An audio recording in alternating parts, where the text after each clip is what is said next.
Welcome back to the second half of Session 6, World Revolutions. Today we're looking at Mexico.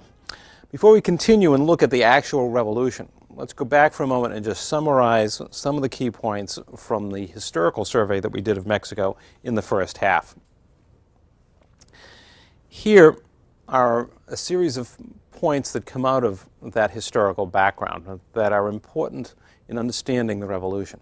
Important to understand how these actors interacted during earlier centuries, particularly the 19th century, and some of the other forces that played a role in shaping Mexico down to the time of the regime of Porfirio Diaz.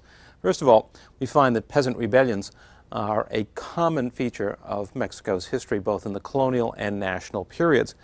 And certainly by the 19th century, the conflict is essentially one between capitalism, between the large landowners who want to create important commercial estates, and the communalism of Indian villages. In other words, the effort of villagers to maintain a system in which communal lands were important, in which the idea of limiting the distances between rich and poor was significant, and in which, in general, land management was a community activity as much as it was an individual activity.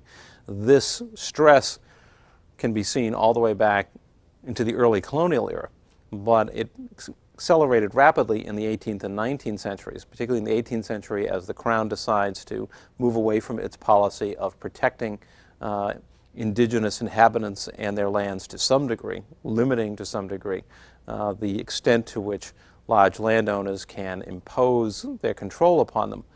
And again, in the 19th century, once independence occurs and liberal policies in particular begin to accelerate the process of creating a market economy in the countryside of Mexico, with especially deleterious effects for peasant villages. But as we will see, even the inroads made by the large landowners in earlier centuries, as much as they were significant, will pale in comparison to what will happen once Porfirio Diaz comes into power.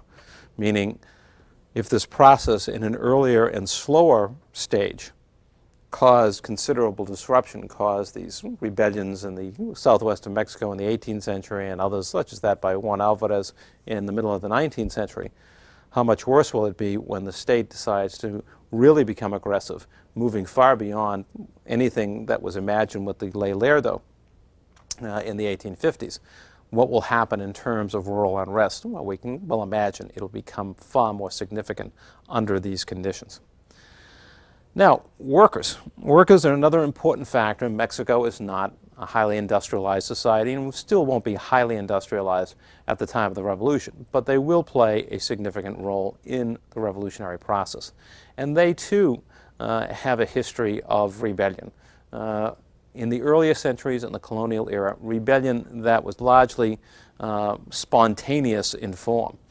Gatherings and demonstrations, especially against rising food prices, the tumultos. But it is also true that by the 19th century, workers are becoming more organized, the creation of unions, the attempt to create a labor federation, and workers are especially influenced by the philosophy of anarchism, by the opportunity that anarchism presents of creating an alternative future for Mexico. One that would look back to the communal activities of peasant villages, would look back to the cooperative efforts of artisans in earlier centuries as a basis for a new social and economic order, and one which would de-emphasize the power of the state, which is seen as so counterproductive in the minds of workers and to some degree of peasants. And as we will see, this philosophy seems to have particular applicability in the case of Mexico because it is indeed the Mexican state which is taking the forefront in this drive to modernize. A series of laws are going to be passed by the Porfirian government, by the government of Porfirio Diaz, to bring about this process of rapid modernization. So here is a state clearly that is leading the way in this process of change. And if you're opposed to it and see yourself being exploited by it, clearly you're going to want to see something done about the central government because it, in this case, is obviously at the heart of this effort to transform Mexico. Now, a third reality that we saw with the rebellion of Juan Alvarez is that provincial elites, people who were relatively well off but whose political power was largely limited to local activities, that these people were often at odds with the national government. And when the situation suited them, they could call upon, particularly the unhappiness of peasants, to raise popular rebellion and counter the efforts of the national government. So maintaining the support of provincial elites is an important means of preserving national political power in Mexico. And if you fail to do this, you are risking rebellion by these groups. And again, as we get into the case of Porfirio Diaz and the Porfirian age, we will see that over time, Diaz failed to maintain the support of many members of the provincial elites, particularly in northern Mexico. We will see why that happened. And as a result, he creates an important element of revolutionary unrest within Mexico. It isn't just going to be workers and peasants. As we saw in the French Revolution, for example, and indeed the English Revolution, oftentimes the unrest begins, the revolutionary force begins with challenges from people who are in the upper echelons of society and have disagreements with the leaders of the central government. And it is their efforts, as much as they don't imagine themselves creating an all-out revolution, but their attacks upon the central government which help trigger the revolutionary process. Provincial elites in Mexico are going to play a similar role in the case of the Mexican Revolution. We also saw the importance of Mexican nationalism. The French intervention in the 1860s and the struggle required to throw off the French intervention helps give Mexicans a strong sense of nationhood, of the need for national sovereignty. And of course, as we saw later in talking about the Americans have on two occasions removed substantial territories from Mexican control. First in the war from Texas independence, and then in the war against Mexico beginning in 1846. And Mexicans had to be acutely conscious of the dangers that they would become subordinated to Americans after these enormous territorial losses. So there is, again, a strong sense of national identity, which often evolves in part not just from a sense of common identity within Mexico, but from the understanding that there is an external force that threatens to dominate us in some way or other, and therefore we have to come together as a nation in order to resist that potential for domination from the outside. Mexico is going to illustrate that pattern clearly for us, and we're going to see it time and again in other modern revolutions, that this becomes an important factor of cohesion in the revolutionary process, that what we're fighting over here is not just distinctions between social and economic classes. What we're fighting about is our right to assert our national independence and our national sovereignty. And this can often become a means for distinct social classes to come together, at least on a temporary basis. It can become the basis for these kinds of revolutionary alliances that we have seen in some of the early modern revolutions, where distinct groups can come together, at least for a time in the revolution, because they have a common interest. And in this case, Mexican nationalism, the preservation of Mexican sovereignty, becomes one such factor which can help pull some of these disparate groups together for revolutionary action. And of course, Mexican nationalism is in many ways a reaction to the American factor. In part, the actual territorial losses to the United States in the first half of the 19th century. But as we will see, in a later era, certainly by the end of the 19th century, the United States was less concerned with actual territorial acquisitions. We talked about this when we talked about the United States last time as an agent of modernity, and more concerned with economic opportunities. But that in itself becomes a significant factor in the outbreak of the revolution. Even if the United States no longer has territorial ambitions that would threaten Mexico at the beginning of the 20th century, nevertheless, the very important role that Americans will play in the transformation that Porfirio Diaz tries to bring about in Mexico means that Mexicans will come to identify not only the good that modernization might bring, but also its evil. If peasants lose land, if workers find themselves exploited, if members of the provincial elite should find themselves in serious competition in terms of business because of what Porfirio Diaz has done. In each of those instances, these people, as disparate as they are in their economic and social positions, and let's add the small business people, the petty bourgeoisie that we talked about earlier, each of these groups has economic problems during the latter stages of the Porfirian rule. Each group is going to see the Americans as playing a substantial role in all of this. It isn't just the Mexican government that's at fault here. It's these foreigners, and especially the Americans, who are at fault for the sufferings of peasants, for workers, provincial elites, the small business people. All of them will be able to say, well, if I have problems not just because of the Mexican government itself, but because of these foreigners, these Americans who have come here and carried out the policies of the Mexican government. So this gives them a common unifying theme, as different as they may be and as different as their interests may be in the end, and we will see them part company at a certain point in the revolutionary process. Nevertheless, they can all agree that their problems are in part with the Mexican government, but also with Americans, and especially the enormous American economic presence that evolves at the end of the 19th and beginning of the 20th century in Mexico. So here are some of the key factors from Mexico's history. They're going to play a role in the outbreak and process of the Mexican Revolution.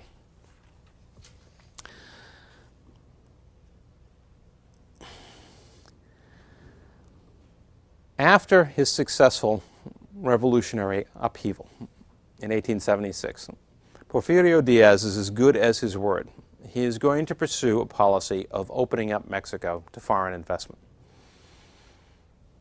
In the years ahead, Americans will pour $1 billion of investment into Mexico, which may sound rather trivial to us today, but remember, we're talking about 100 years ago, when $1 billion really was $1 billion. This was an enormous amount of investment, particularly for Americans to make in a foreign economy. And particularly, as we will see, because of the tremendous impact it has in Mexico itself in terms of the amount of influence and control that the Americans are able to exercise as a result of their investments. Now, one of the logical areas for that activity to take place was in the transportation system. One of the very real concerns in Mexico was that a lack of adequate transportation was holding back the Mexican economy, and there was no question that that was true. At the time that Diaz takes office, Mexico only has about 600 miles of railroads in the entire country. During the course of his presidency, Mexico will increase the size of that system to 14,000 miles. And here again, let's look at the map for a minute. Just as an example, here's Mexico City, and its most important port is here, Veracruz, on the Gulf of Mexico. At the time, there wasn't any real rail system to connect the capital city with the major port. And for that matter, there were no major rail systems to help promote the exports of Mexico to other parts of the world. So both here in this critical link between Mexico City and Veracruz, there were no railroads, but neither were there railroads in the northern parts of Mexico, for example, to help export products to the United States. What happens during Porfiriato Diaz's regime is that 4 major railroads are going to be built on a north-south direction, connecting Mexico and the United States. And here literally is the opening of the door to Mexico's treasures through this railroad construction.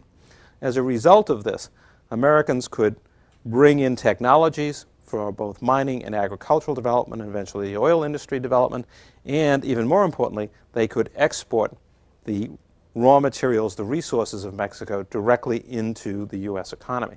So the railroad system of Mexico, the very basis of its economic growth in the years ahead, is built and controlled by Americans during most of the Porfirian regime. Near the end of the regime, its last few years, the government was going to start taking over portions of these railroads, but exactly how significantly it controlled them before the revolution is another matter. But clearly, through most of its history, most of the history of the Diaz regime, Mexico's key to transportation, its railroads, was going to be built and controlled by American corporations. Huntington and other key figures in American railroad building played a significant role in this whole process. And what it meant was that Mexico could now export goods far more cheaply than it ever had in the past. It could radically reduce the cost or the price of its goods on the world market, or at least in the U.S. market in most cases, because the cost of transportation alone had been dramatically reduced. So here is a key infrastructural aspect of the Mexican economy that is now going to be in American hands. Now, with that improvement in transportation does come rapid growth in export products, particularly in mineral goods, but also in agricultural products. Mexico will see rapid rates of increase, 4 or 5% a year, in its exports of key raw materials, whether it's silver, copper, agricultural products like wheat, etc., are going to be flowing out of Mexico at a rapid pace and into the United States and also into European economies as well. So this has a positive effect. It does lead to economic growth in Mexico. There's no question that there was great success in accelerating the pace of Mexico's economic growth in the decades after 1876. Enormous investments were being made by Americans in the railroad system. That alone was making it possible for Mexico to export products far more cheaply than ever before in the past. Now, Diaz was not going to stop with just making transportation more efficient. He also wanted to see that the production of goods in Mexico was more efficient. And again, he was going to look particularly to the Americans to help make this possible. One of the ways he would do this is through a rewriting of the mining laws of Mexico. These laws, their basis traced all the way back to the colonial era, gave the state an important role in the mining industry. Now, he was going to rewrite the laws to allow both foreigners and also Mexicans to invest in a far more significant way in the mining economy, with the assurance that they would be able to hold on to these mining sites and control them for the life of the mine. Now, of course, Mexicans are welcome to develop these interests as much as Americans are, but of course, Americans have considerably more in the way of capital and technology in this competitive process. And American companies will come again to dominate the mining industry of Mexico in these years. Some companies like the American Smelting and Refining Company, which is one of the largest mining and refining companies in the United States in the late 19th and early 20th century. Also, more specifically, the family that came to control the American Smelting and Refining Company, the Guggenheims. The Guggenheim brothers were a group of first merchants and then mining capitalists who had come to play a major role in the development of mining interests in the United States, particularly in Colorado. They had become world famous by the end of the 19th century because they had developed mines not only in the United States but in Latin America and on into Africa. They became perhaps the largest privately held mining empire ever to exist in the world. And the Guggenheims were among the American mining entrepreneurs who went to Mexico by the 1890s and began developing vast mining opportunities, particularly in northern Mexico. And here again, let's switch back to the map for a moment.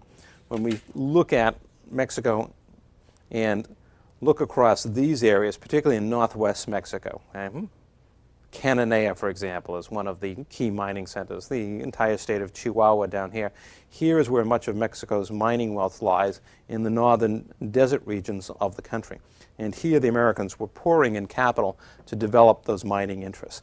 So we see, particularly in the northern tier of Mexico, is where American mining investments come to rest. Now, another important aspect of American investment would be in agriculture. Once again, Porfirio Diaz would rewrite the laws of Mexico, allowing Americans, again, to come in and buy up and acquire vast stretches of Mexican agricultural properties. Laws that provided for the survey of land, where companies would come in and survey land and acquire a significant portion of the land that they surveyed. Railroad companies were also given substantial tracts of land as partial payment for their construction of the railways themselves. In general, American investors were going to have an opportunity to buy up hundreds upon hundreds of thousands of acres of Mexican agricultural land. And by the way, much of it would once again be in the northern third of Mexico. The northern tier of Mexico is where the Americans would focus much of their attention, because here is an opportunity to invest in agricultural production for export. And if you're investing in the northern third of the country, it's closer to the United States, closer to the U.S. market. So again, the northern part of Mexico becomes a significant site for American investment, this time into agriculture. So we have, by the late 19th century, the three significant pillars upon which American economic dominance will rest in the years ahead. And that is in railroads, transportation, in mining, and in agriculture. Again, as I mentioned earlier, the effects of this investment are extremely positive for the Mexican economy. Mexico's export growth is extremely rapid in the late 19th and early 20th centuries. This is having a positive effect in terms of promoting economic growth. But at the same time, it is being done in such a way that a variety of groups within Mexico are going to be deeply antagonized by the process itself. It will be surprising in some ways when we see what some of those groups are, because, well, we could understand that peasants who are losing land obviously are not going to be happy, and small business people who have to compete with large American corporations aren't going to be happy. It is also groups in the elite who are also discontented with this process. One such elite family was the Madero family. They were from northern Mexico, and they had both agricultural and mining interests, but were particularly noted for their mining operations, both in mining and refining of mineral products. By the late 19th century, they found themselves in stiff competition with the Guggenheims. The Guggenheim brothers had come in and bought up vast tracts of mining properties, and they had built 3 large smelters in the country to refine the extracts of ores that were made from those mining properties. In the process, it was clear that they could outbuy and outproduce the Madero family. They simply had far greater resources at their command than did the Madero family. So here is a family of considerable significance, economically and politically, in the northern part of Mexico. They benefit as well from these liberalized reforms that Porfirio Diaz has created. But they also discover there's another side to this, that the door has been thrown so wide for the Americans that they're threatening to overwhelm the Mexican elite. That in the minds of Mexico's elite, or much of it, particularly the people from the northern part of Mexico, the Americans are being given unfair advantages. And they were given all kinds of tax breaks, and they didn't have to pay this tax and that tax, and had protection from the Mexican government, that many in the elite, the Madero family, again, being used as an example of this, felt that this process, as much as it may be encouraging economic growth, and it was certainly good for the elite when they had these new opportunities to invest in mining and buy land, nevertheless, the advantages were so striking in terms of those given to the Americans that members of the elite were growing increasingly discontented with the government in Mexico City. Over time, this problem becomes worse, in part for simple political reasons. Over time, the Porfirian regime starts to ossify, starts to become old, starts to detach itself from provincial elite families like the Maderos. In other words, there is less and less attention paid to such local power brokers by the Mexican government. More and more, Diaz is unwilling to respond to and accept input from these groups. He's very effective at maintaining himself in power, but after more than 30 years in power, you do start to lose touch. You do start to rely on a small band of advisors in Mexico City and pay less attention to the complaints and the demands for political influence that the local elites are making upon you. Diaz was very good, for example, at manipulating and moving around military leaders, so they would not develop local power bases and they would not be a significant challenge to him. But in the process, he was also neglecting the civilian political elites who wanted a greater say in how Mexico was being run. Nobody imagined that Mexico was a true democracy, because it wasn't.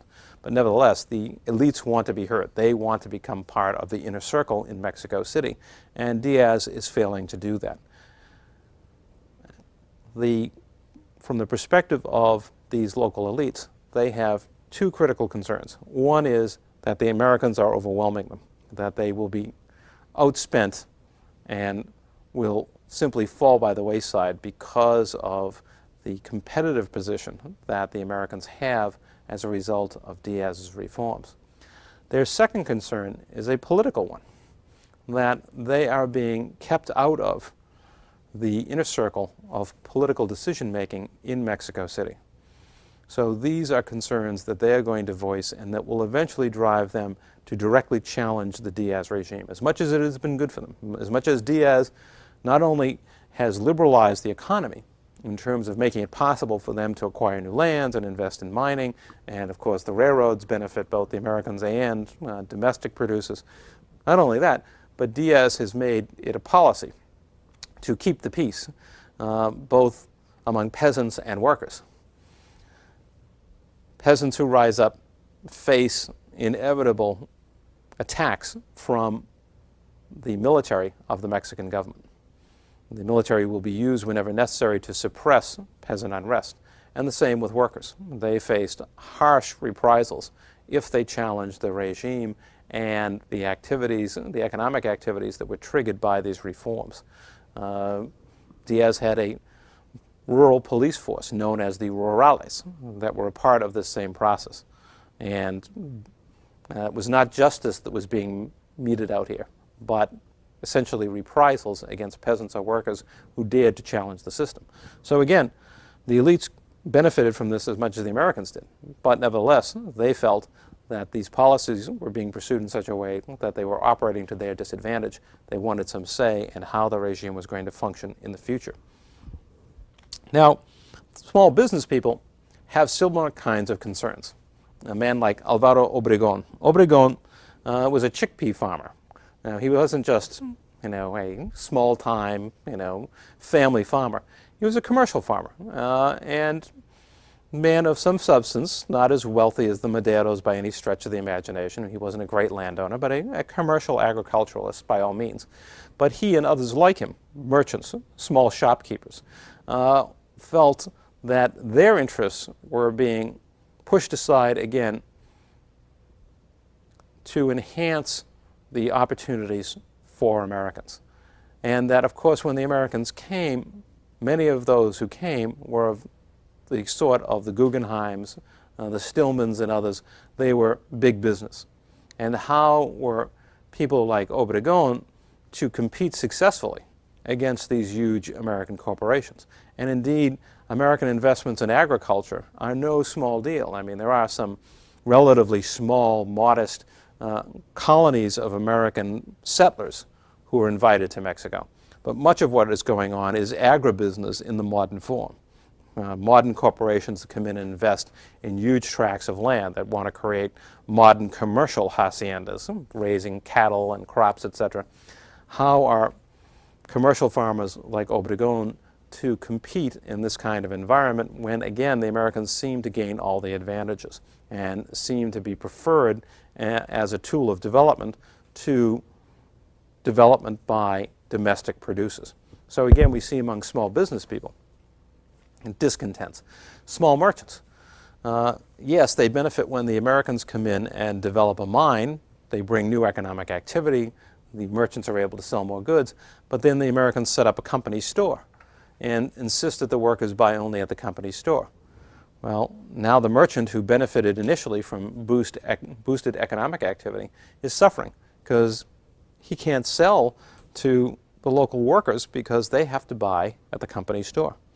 And again, that merchant feels as though he is being disadvantaged for the purpose of assisting the Americans and assisting this process. So here again, when we're talking about provincial elites, small business people, they're benefiting initially from this whole liberalization policy, but they also begin to feel as though they themselves are becoming second-class citizens within their own economy and their own society because of the advantages given to the Americans. Now, further down the ladder, the discontent of peasants is quite easy to understand because now this long, contentious battle between haciendas and peasant villages has been accelerated, and massive amounts of land are disappearing from peasant holdings and being transferred both to foreign corporations and also to Mexican landowners. But the peasants see their land being lost. Furthermore, as the Americans set up these modern agricultural enterprises, they're also helping to create or expand wage workers as a group in Mexican agriculture. And these wage workers have their own complaints against low wages, against abusive treatment from Americans, because the Americans do carry strong racist views about Mexicans and treat them with disdain. So in the agricultural regions, it's easy to understand that there is this growing unrest among people who have seen this centuries-long process now accelerate.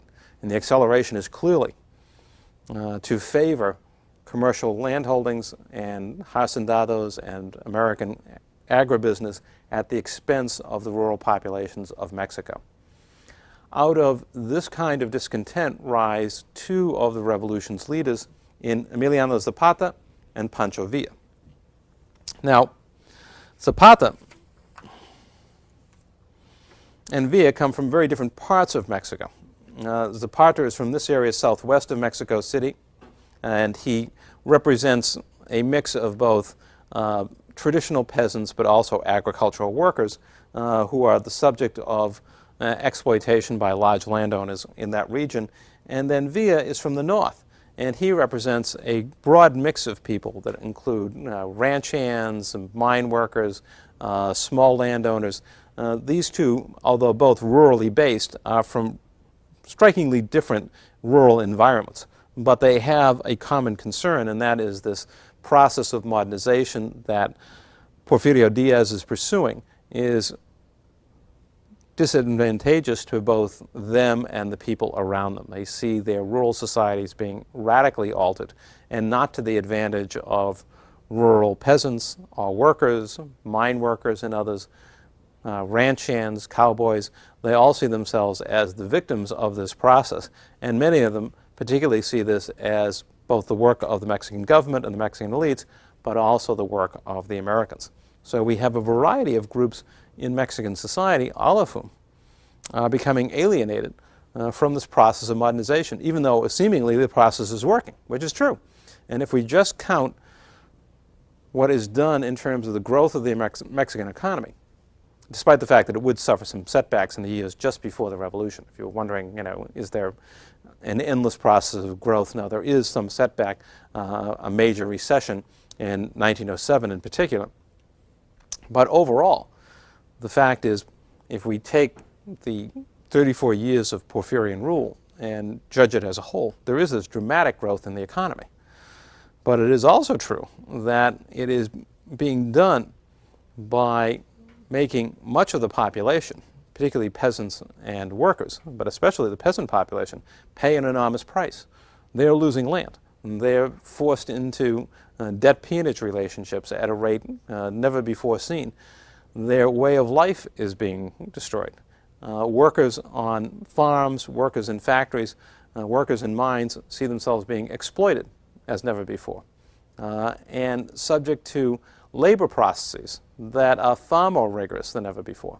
When the Americans come in and set up new mining operations, for example, they abandon the traditional and less efficient methods of mining in Mexico, which are essentially the old-fashioned, pickaxe. You go down and you cut away with a hand tool a certain amount of vein of ore, and introduced a whole new set of modernized processes, essentially turning mines into modern factories with modern machinery and transport, and demanding labor discipline. Now, long hours at low pay, rigorous adherence to rules about the time you worked, the amount of labor that you put in. All of this means a radical transformation for people in the workplace, people working in the American mines and people working in factories. This is becoming far more like the age of the Second Industrial Revolution that had already swept the United States. Now some of that is being brought to Mexico, right into Mexican mines, and workers are resentful of this radical change, of a loss of control that they once had when they did the work in the mines and did it essentially at their own pace and did it with hand tools. Now they are the subject of strict discipline by the American managers, and they strongly resent that, as well as the biases that are shown towards them. They are paid much less than Americans, often for the same kind of work. All of this means there's deep-seated discontent in Mexico among both peasants and workers, and as we've seen, other groups further up the social economic ladder. So if we use the macroeconomic measures and say, well, the Mexican economy was growing, it certainly prospered under this system, it was moving forward, thousands of miles of rail line were being built, hundreds and thousands of tons of mineral ore were being exported, along with millions of dollars worth of agricultural products, all very true. And even the oil industry. By the early years of the 20th century, Mexico was developing an oil industry along its east coast. And if you look here along this area around Tampico, here both British and American entrepreneurs were coming in and developing the oil industry for Mexico. So by every standard, now we have yet another export product. There is success to be measured here. And yet, groups throughout Mexico were paying a price, particularly the people at the bottom. But even further up, when we look at the middle and upper classes, many of these people, although they were better off, nevertheless felt that ultimately they were going to be overwhelmed by the American presence and by the advantages given to the Americans.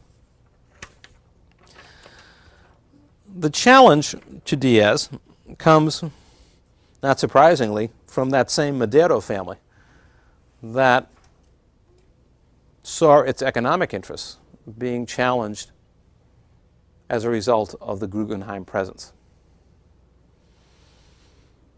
A Madero son rises to challenge Diaz for the presidency in 1910, Francisco Madero. Now, Mexico had been holding elections on a regular basis ever since Diaz had come to power in 1876, but no one seriously believed that those elections were anything but rigged. Now, a son of a prominent elite family from the northern reaches of Mexico is making a challenge, and making a serious challenge. He fully intends to try to replace Porfirio Diaz from office. Of course, Diaz more or less laughs at the challenge, and he will see to it that Madero is essentially driven out of the country and he will not win the election. But Madero's challenge triggers a series of events that lead to all-out revolution. This is a little bit like the Palmonts challenging Louis in France, because Madero's vision for the future is a relatively conservative one. What he really represents is the concern of the provincial elites that they have been excluded from the political process. What he's really demanding through his candidacy is that the Porfirian regime become more inclusive. He's not really calling for an all-out revolution. And as we will see, when he does get the chance to be president, he doesn't really want an all-out revolution. What he wants is for the provincial elites, such as his own family, to have a larger say in the political process. But of course, he's doing this at a time when Mexican society is seething with discontents. Whether we talk about workers, peasants, middle class, all the way up through Mexican society, we see these intense streams of unrest flowing through Mexico against both Porfirio Diaz and his regime and his policies, and against the Americans who have played such a significant role in this attempt at rapid modernization. So Madero, whether he fully realizes it or not, is setting off the revolutionary process through his challenge to Diaz in 1910. Eventually, in 1911, Diaz will be forced to abandon the presidency and turn it over. Well, he doesn't turn it over directly, he leaves, but Madero will now come into office as president as a result of the rebellion against Diaz, stemming from this fraudulent election in 1910. As he sails off to Europe to live in exile, Diaz says, well, Madero has released the tiger from its cage. Now let's see if he can ride him. Meaning this, that Diaz was well aware of the deep-seated unrest within Mexican society and how Madero's challenge had unleashed much of that into the public arena. Now the question was, could Madero control those revolutionary forces? People like Zapata and Pancho Villa were strong supporters of Madero's election bid and of his subsequent rebellion against Diaz that helped drive Diaz from power. But they wanted real radical change within Mexico. They didn't just want, okay, let's have an election now so the elite can have more influence in their government. They wanted real substantive change in the economic and social systems of Mexico. And that's something that Madero was really not prepared to grant them. Madero's time in office, 1911 to 1913, is one of constant conflict and increasing deterioration in his base of support. It is not long before both Villa and Zapata, the rural leaders of rebellion,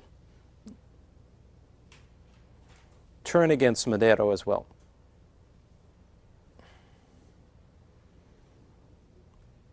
Increasingly, they come to understand that what Madero wants is really a modified version of the Porfirian system, a system that will be more open to influences from the political elites in the provinces, in the states, and one that would take a firmer stand in dealing with foreign business.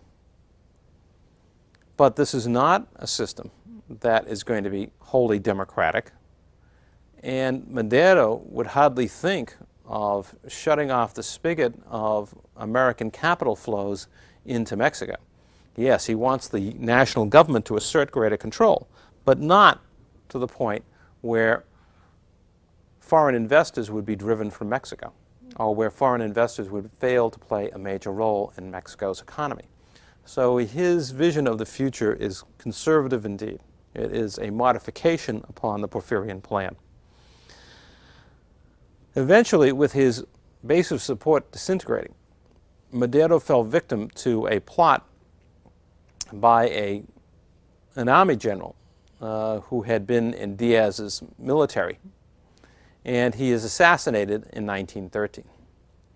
With his assassination, the revolution would now erupt all across Mexico. It is now clear that the moderate course to the future has been eliminated, and that an army general seeking to pick up the mantle of Porfirio Diaz is trying to establish control in Mexico City. Now, these other revolutionary forces that we've talked of will come to the fore and begin contending for power, seeking to capture Mexico City, capture control of the government, and in the process begin battling each other over what the Mexican Revolution is to mean. One group that emerges in these struggles is known as the Constitutionalists, because they are going to write a new constitution for Mexico and ensure in that constitution true change for Mexican society. Its leaders include people like Venustiano Carranza. Carranza was a landowner. He had been a senator in the legislature under Porfirio Diaz. He was a member of the establishment. He would not be that far from Madero. He certainly had, let us say, I wouldn't call them radical ideas, but less conservative ideas than Madero. But still, he's very much an establishment figure. He realizes the need for change and some substantive change, but he is not nearly as radical as many of the other groups. Among his supporters is Alvaro Obregón. Obregón, the typical figure of the middle class that I talked about, is a part of the constitutionalist movement and indeed will become a key figure in it. The constitutionalists, like Madero, want greater input for the elites and also the middle class in the political system. And they do want to put serious constraints and controls on foreign investment, which they recognize has threatened to overwhelm all classes in society. But they're particularly concerned about the elite and the middle class. So they do have a more dramatic agenda than Madero's, but they are hardly, again, radicals. They do not want to drive out the Americans. They simply want to have a greater control over their activities. On the other hand, they face a challenge from groups that include Villa and Zapata. And again, we're simplifying this to a dramatic extent because many people would identify themselves as followers of Zapata or Villa, but they're not really part of the specific movements of Zapata and Villa. And even Zapata and Villa operated in two very different parts of the country. There are a variety of revolutionary groups, but they again help typify the types of groups from the rural areas in particular that are challenging the constitutionalists because they want more radical change. They want protection, for example, for village lands. They want to preserve the institution of the peasant village. They want protection for many of the rural workers who work on the great commercial estates. There is yet another radical group that was on my list, but I haven't discussed it yet, and that was the Casa de Obreros. The Casa de Obreros was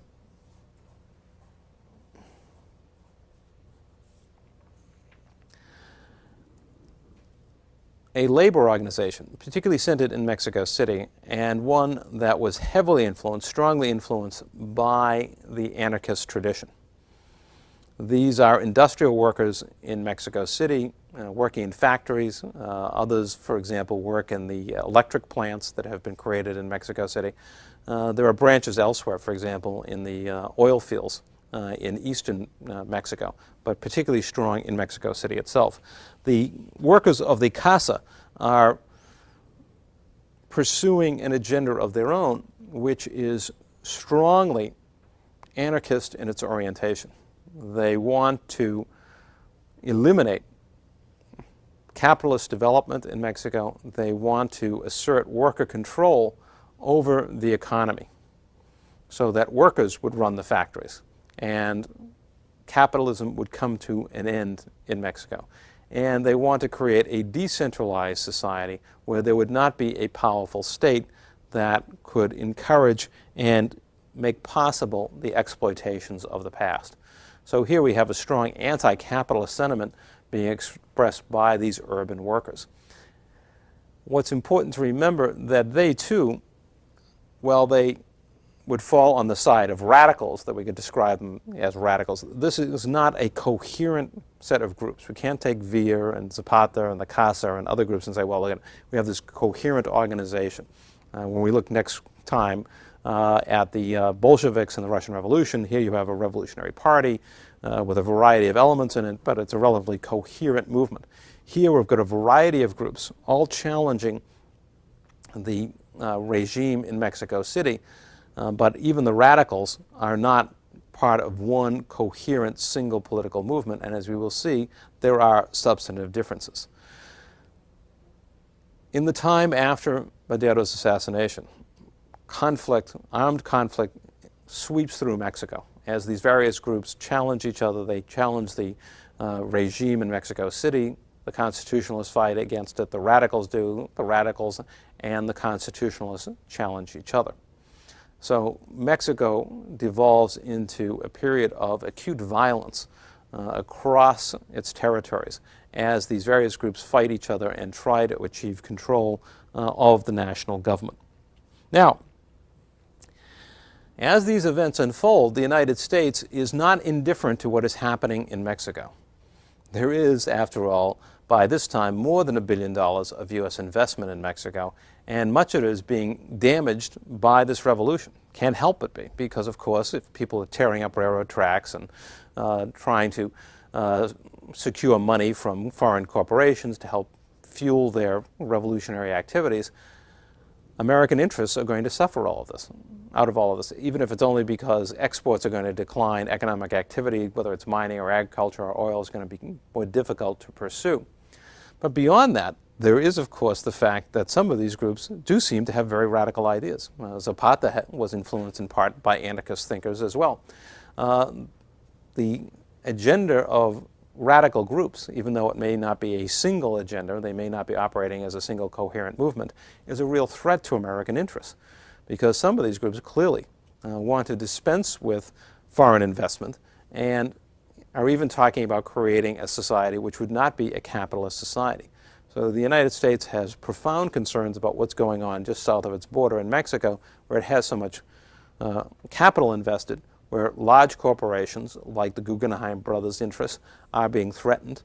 Oil interests like Standard Oil of New Jersey, what we know today as Exxon, are at risk because of this revolution, not only for immediate economic damage, but the threat that a radical political group will come to the fore, such as the anarchists, such as the Casa de Obreros, and dramatically alter Mexico's future course and take Mexico away from the path of capitalist development that it was now pursuing. The problem was what to do about it.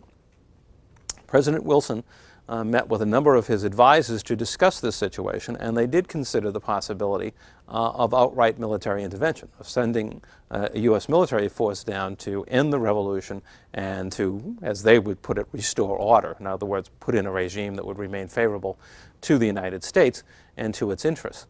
However, U.S. military leaders advised Wilson that the cost of such a project would be enormous, that the United States would have to send tens of thousands of soldiers into Mexico, that the cost would run into the millions upon millions of dollars, and that the operation might take years. Because, of course, you've got this vast territory. You've got a variety of different revolutionary groups that are fairly well armed, and if the United States goes down there, there's already this current of anti-Americanism that will further galvanize the revolutionary forces if the United States intervenes directly. So an alternative was found for the purpose of protecting American interests.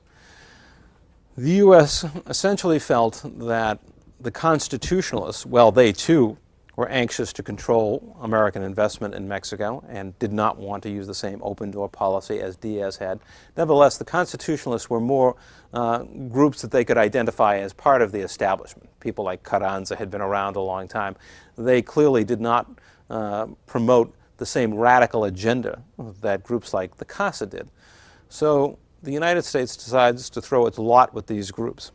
In April of 1914, an incident occurs which leads the United States to carry out a naval bombardment against the main port of Mexico, Veracruz. The United States then landed troops in Veracruz, and while there, the American troops left tons of military equipment and supplies in the city. They then departed the city and left it to be taken over by the Constitutionalists. The Constitutionalists suddenly had a wealth of arms available to them, left by the Americans. Everything from hand grenades to machine guns to barbed wire, and were able to effectively use these against the more radical groups, particularly Villa, but also Zapata. Now, there's one other element that plays in here besides American involvement at Veracruz to help arm the Constitutionalists more effectively, and that is that the Constitutionalists are able to make an alliance with the Casa de Obreros, with the radical workers in Mexico City. Now, you might well say, well, that's an odd kind of pairing because the Casa workers, they're on the radical side. In fact, they're probably more radical than most of the people following Zapata or Villa. Why would they align themselves with the more moderate, conservative side of the Constitutionalists? Much of the answer goes back to the rural-urban split that we talked about that was classic in Mexican history. The urban workers often found it difficult to identify with peasants. When Zapata's forces actually entered Mexico City at one point in the revolution, the workers in Mexico City were exposed to many of their fellow countrymen, peasants who had come to the city, and they saw them as relatively benighted. They were very religious. Most of the workers were secular in their orientation. The peasants show a great deal of deference to their social betters, something Mexican workers had long since abandoned. There is a real cultural gap that exists between the urban workers and the peasants. And given certain promises that the Constitutionalists were able to make, the workers were willing to throw their lot in with the Constitutionalists and form Red Army battalions that help fight against the Villistas in particular. So that for a time, we find the more conservative forces along with the Casa fighting against the Zapatistas and the Villistas. The Casa workers would come to rue the day they had done this, because eventually, when the Constitutionalists will win, they'll turn on the Casa as well and seek to suppress the Casa workers. But for a time, this temporary alliance, along with the American supply of arms, helps the Constitutionalists come to power. Now, as much as the Constitutionalists will win and will be able to suppress the radical workers of the Casa in Mexico City, they recognized that there had to be real change in Mexico. That to go back to something that was the Porfirian regime or a slightly altered version of it simply would not do. That there was no way that Mexico could return to peace and stability unless some of the needs of these various revolutionary groups were met. And as a result, the Constitution that is written in 1917 helps reflect those interests. It is certainly more radical than anything the Constitutionalists would have done on their own. But they recognize that in order to have peace, they have to address some of these other concerns that go beyond what they themselves might have wished for. The 1917 Constitution is both a national and a social constitution. In other words, it asserts, first of all, Mexico's national sovereignty, and in a very specific way. And that is Mexico's right to control its own natural resources. It will put limits on the ability of foreigners to work in and develop Mexico's economy. For example, they are not allowed to buy property in Mexico that is within a certain distance of the borders of Mexico. So we don't want Americans, buying up all this territory right on our borders. We don't want to see the danger of detachment of those territories from our country again. It'll provide the basis for limitations on foreign investment, that foreigners to own only 49% of any company they invest in the future. So it has a real nationalist orientation to it, and one that is focused particularly on the very large role that Americans had come to play in the Mexican economy. It's also a social constitution because it calls for both the protection of the rights of workers and for a restoration of the peasant village. So here is a constitution that is addressing both these nationalistic concerns, which all groups in Mexico shared, but also is addressing some of the real social concerns of workers and peasants. The only downside of this is that the Constitution, in order to be truly effective, needs a series of implementing laws that will see to it that indeed these very promising objectives of the Constitution are in fact carried out. Unfortunately, much of that did not happen in the early years after 1917. There is some land reform taking place, some expropriation of land from foreign companies and return of land to peasants, but that is limited. As far as workers, there's no national labor code written during the 1920s, for example, to protect workers. Individual states often have labor codes that protect workers to some degree, but the national government does not put in a national labor code. So certainly the ideals are high-minded, but still the revolution has not really fulfilled its promise because many of the objectives of the Constitution are not being fully implemented. Among the limitations of this Constitution are the limitations in terms of attempts to control foreign investment. Rising to power under the Constitutionalists is Alvaro Obregón, that same middle-class businessman who had been so opposed to American interests. But Obregón discovers in the 1920s, as president of Mexico, that Mexico has a huge foreign debt. And in order to avoid international financial collapse, he ultimately has to strike a deal with international bankers, including Thomas Lamont, who is head of the international bankers, who happened to be a senior member of J.P. Morgan and Company. J.P. Morgan, of course, the major American banking institution. So in the end, Obregón has to make a deal which will protect much of American foreign investment in Mexico. Yes, there'll be some controls, but there's not going to be a wholesale elimination of American investment in Mexico. The Mexican elite is going to compromise, partly out of necessity, partly because they believe that indeed Mexico needs foreign investment to prosper. So there will be controls on American investment, but the more radical vision of sweeping aside American investment and putting Mexico's economy strictly in the hands of Mexicans will not be fulfilled. As a result, we do see a resurgence of American interest in Mexico and American investment. But what also happens in the 1920s is that the anarcho-syndicalists become increasingly popular within Mexico, leading labor strike after labor strike. They have a compelling message, which is, one, they never implemented, they being the constitutionalists, the government, they never implemented the labor codes. You're only, at best, partially protected now. And look at what Obregón did. He's essentially guaranteed the existing American investment here in Mexico.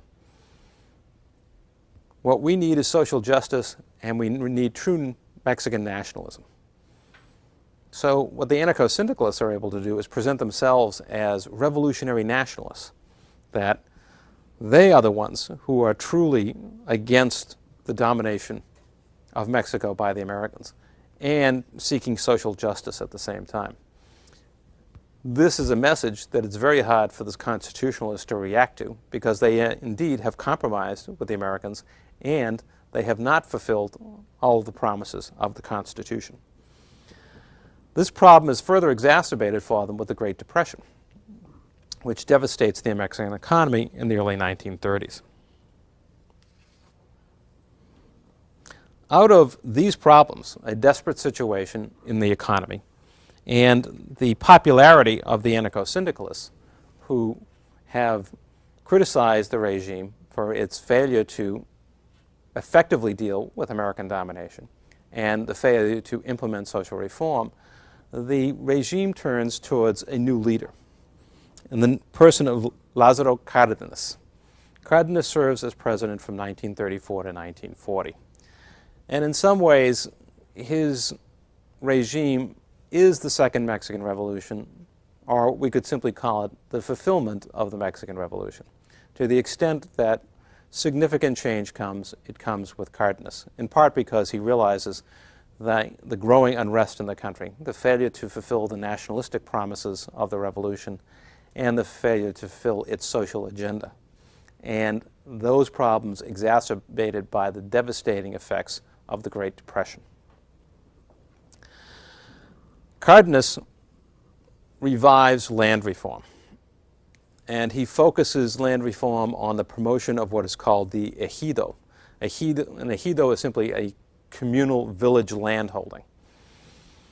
Land is going to be taken particularly from foreign interests, but also from large domestic owners, and turned over to villages with the idea that the land will be used to restore village communal activity in the form of these communal land holdings, or ejidos. So land reform takes on a new vigor under Cardenas. At the same time, in Mexico, there is mounting unrest among the oil workers of Mexico. The oil workers of Mexico are demanding a dramatic increase in pay, and they are poorly paid, to say the least. But more than that, they want to unionize almost all of the management positions within the oil companies. In other words, they want most of the supervisory personnel to be part of their unions. The oil companies resist the pay raise, but they're even more resistant to this idea of unionizing supervisors, because as they themselves point out, what this will mean is that we'll lose control of the company. Because if the managers are unionized, then we have no way of controlling the company. In many ways, the oil workers, who had been long influenced by anarchists, anarcho-syndicalists, were asserting the right of worker control. This is what they were looking for. The workers would control the oil industry. This conflict reaches an impasse. The Mexican government is brought in, specifically Cardenas, to try to find a solution. Eventually, the oil companies are willing to concede on the pay raise, but not on the unionization of the supervisors.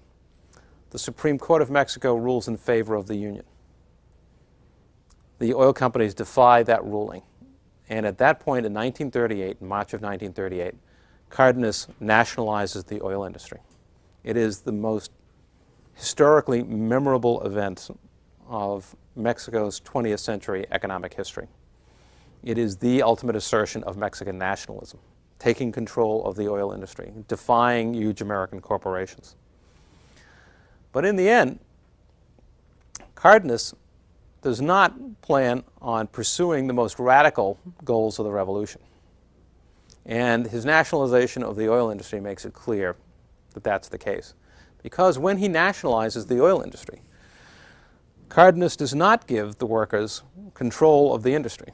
They're going to get a raise, but the oil industry will now be run by a national corporation, a government-owned corporation. And the workers will still be the workers. It'll be essentially a form of state capitalism. Cardenas, with all his reforms and changes, land reform and nationalization of the oil industry, was not willing to go to the length of creating a system of worker control. And indeed, later when mine and electrical workers try the same thing, strike for worker control, he absolutely insists that he will not allow that. In fact, he points to himself as the first patriot of Mexico, because he's the one that nationalized the oil industry, and says that the workers who are trying to defy him now in mining and electricity are anti-revolutionaries. They're counter-revolutionaries. So he uses his prestige as a great nationalist to see to it that this system of worker control will never take place. Instead, Mexico will form or pursue a system of state capitalism in conjunction with foreign corporations. Out of these activities emerges the National Political Party, the PRI, the Institutionalized Revolutionary Party, which rules Mexico down to the present day and still pursues these same policies.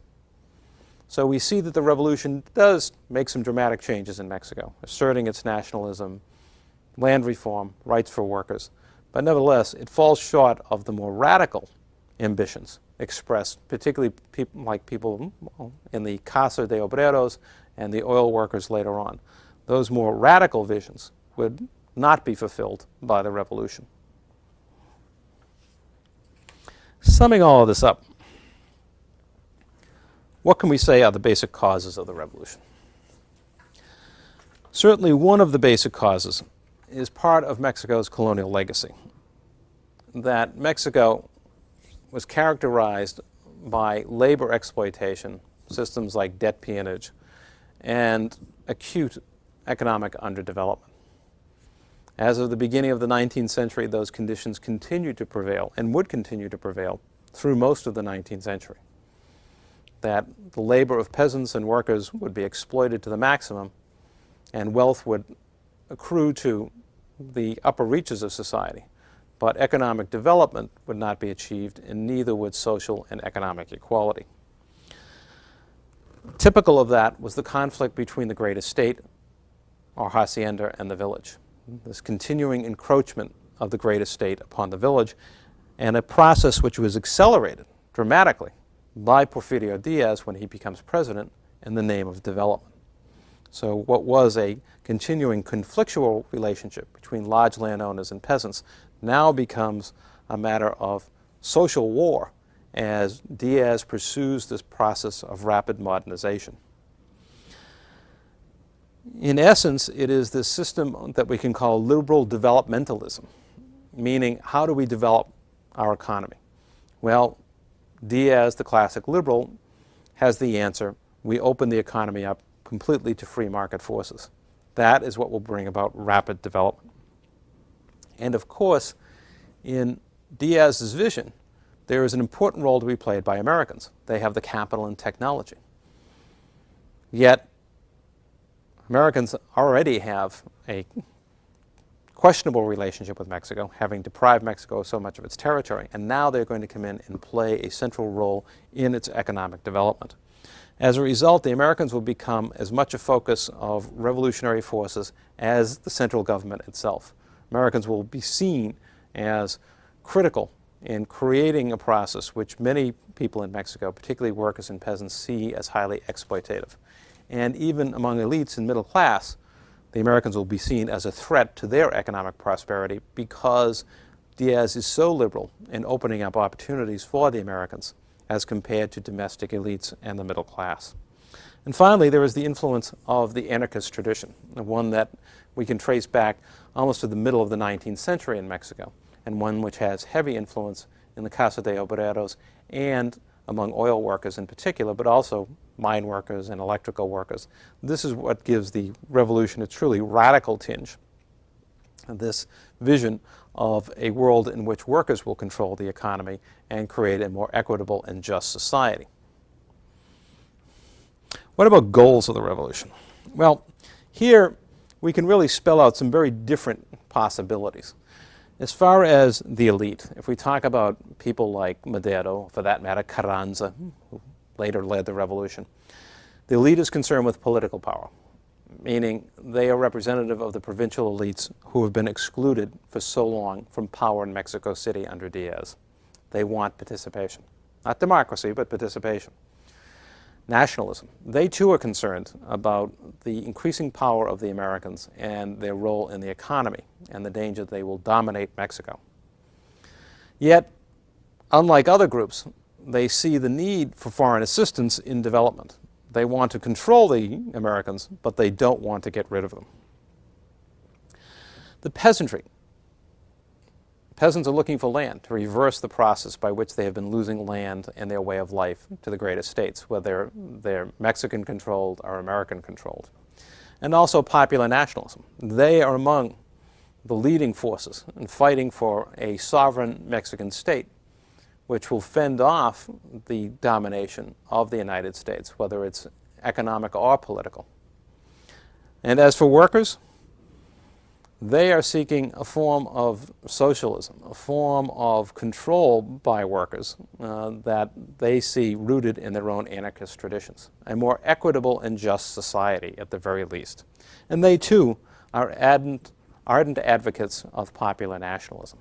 Now, that's not to say that either of these groups dismiss the idea of development, but their ideas of development would be development controlled by Mexicans, and development which would have a truly equitable distribution of wealth and power within Mexican society. Now, with those causes and goals, what are the ultimate outcomes? As much as the more radical agenda may have been frustrated. The truth is that peasants and workers do achieve some goals. Peasants receive land. Carranza does guarantee at least certain rights of workers. Perhaps not the more radical goal of worker control, but certainly better wages, a better relationship in terms of their negotiating stance with foreign as well as domestic corporations. The government does have a social agenda by the time of Carranza. Popular participation, meaning popular political participation, becomes a reality in Mexico. A political system in which indeed, while there may be social inequalities, all Mexicans have some role in the political process. And popular nationalism, an assertion of Mexico's sovereignty, of its right to control its own territory, its own economy, its own destiny. Economic nationalism, very much a part of that same process, that Mexicans will ultimately have the final say in the control of their economic system. Furthermore, the state is to take on new responsibilities. We indeed do have a centralizing state here, one that's going to play a larger role in the economy, nationalizing the oil industry, but also is going to take on responsibilities in the social sphere to protect workers, to provide some participation for workers and peasants in their society, land for peasants, for example. It's not an ideal system, but one in which the state is far more active in the protection of social rights than it ever had been before. But it is also true that ultimately, the PRI, which emerges as the national political party, will still continue to dominate Mexican society from above and still push developmentalism above social and economic justice. So the ultimate goal from the position of the elite is economic development, whereas the ultimate goal for the peasants and workers was social and economic justice. This is the mixed heritage of the Mexican Revolution at the end of the 20th century.